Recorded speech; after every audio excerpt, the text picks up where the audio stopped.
Hello and welcome to Dad Got This, where we're into the tough questions like, will cold smoking help my ribs on my Ninja Woodfire? And why didn't the pig want to go to Alaska? That second one's easy, because it didn't want to become a porksicle.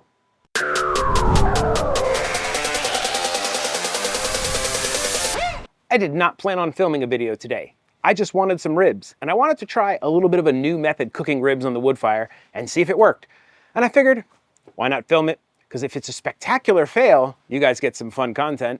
And if it's delicious, you guys get to learn something. So, I have some ribs. These are pork spare ribs. Because of the size of the Woodfire, I'm gonna take this little chunk of meat here, take that off. And then this stuff on the back doesn't really cook up right when you're cooking ribs. So, I'm just gonna chunk it off. These will be a pork stir fry or something later. I'm just going to score the membrane.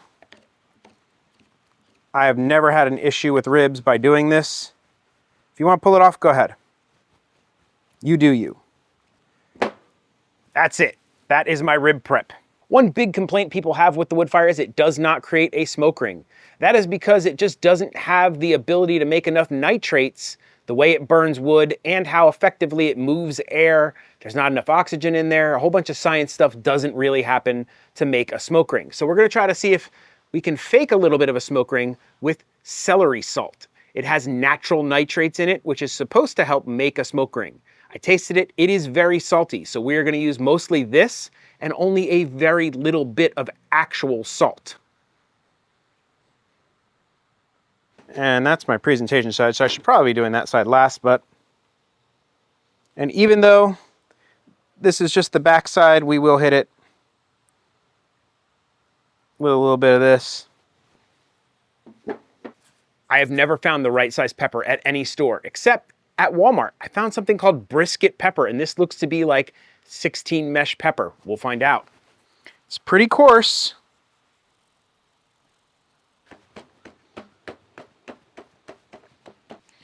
And of course, you know I'm going to use some dad dust on here.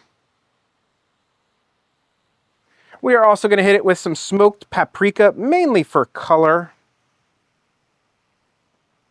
We're not doing any sweet or anything on here. And you know what?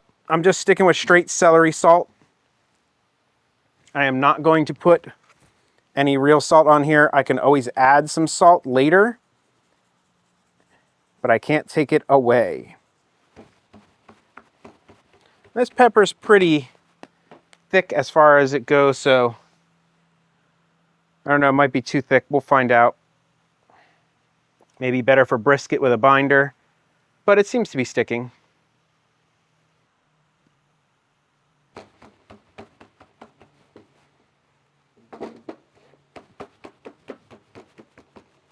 That looks like a pretty well seasoned rib to me. For today's cook, I'm gonna use some smoking pecan shell pellets. I think you can use any pellet you want. Whatever pellet you do use, make sure you fill it to the top. And then, give it the dad shake. The dad shake either compacts the pellets and makes them burn better, separates the pellets and gives them lots of air and makes them burn better, or does absolutely nothing and makes me feel like they burn better. I still do it every time. I set the smoker for 150 degrees Fahrenheit and 2 hours. We are gonna cold smoke these ribs to try to get as much time in that smoke as possible so we can really maximize smoke flavor. That is one of the things people complain about on the Woodfire. They just don't feel like it's smoky enough. I've never had that problem, but let's see how this goes. These should be smoky.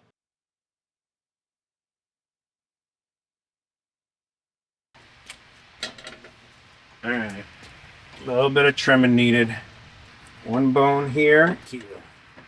That's not bad. We're gonna stick them on the sides. It has been 2 hours and I have no clue how these ribs are gonna look. It's my first time ever doing this. Let's go see what they look like. All right. It's kind of what I was hoping for. Those look pretty good to me. Looks like they got some good smoke. Now we're gonna kick it up to a more respectable smoking temperature of about 225. I refilled the pellet hopper. I think they'll light. If they don't, I'll reignite them, but I think they had enough smoking at the bottom to kind of get those lit. I don't need big plumes of smoke at this point. We got a lot of smoke in there right now. We just want kind of keep a light, nice, even smoke going on these till they start hitting our tenderness and our temperatures. As you can see, we got some smoke and we didn't have to reignite the pellets. It's basically been an hour since the ribs went in. Let's see what they look like. Okay. Starting to get a tiny bit of pullback. Man, this Woodfire cooks quicker than most other cookers. You gotta be careful. Those ribs are really kind of at wrapping temperature. So we're gonna go ahead and wrap them. Originally, I was planning on doing another hour at this temperature, flipping them, and letting them cook a little longer, but nope, we're gonna go ahead and wrap these. I mean, they look pretty nice. I like that color. This is just some margarine. I've heard good things about margarine. A lot of the competition guys use it. So I wanted to give it a try while I'm testing. Why not? Plus, I had it left over from when I made the Chicago deep dish. And we're gonna go with a little bit of brown sugar. Not too much. Just like a dusting.